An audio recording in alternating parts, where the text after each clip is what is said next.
Hi, I'm Thorsten from Neon Sprints, and this is a super fast overview of the design sprint process. So what is a design sprint? A design sprint is a time-constrained 5-day process to create user-tested products.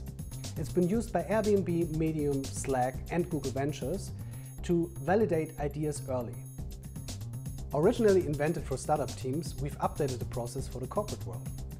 Our sprints also take 4 to 5 days, but we need the key stakeholders only for 2 days. So how does it work? Every sprint starts on Monday.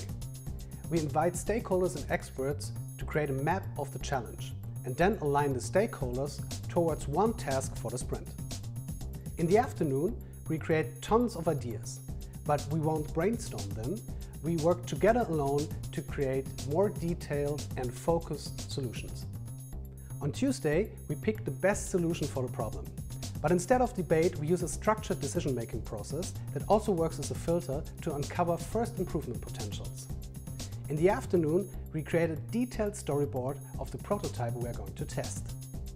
On Wednesday, Neon takes over, prepares the user test and builds your prototype.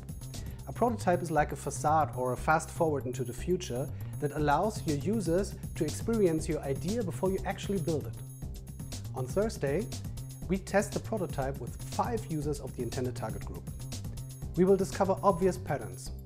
Some things work, some won't. Either way, we will know what to do next.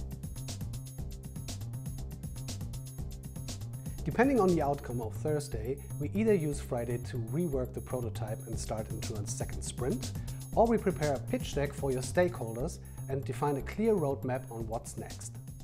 Are you intrigued? Then contact us for further details.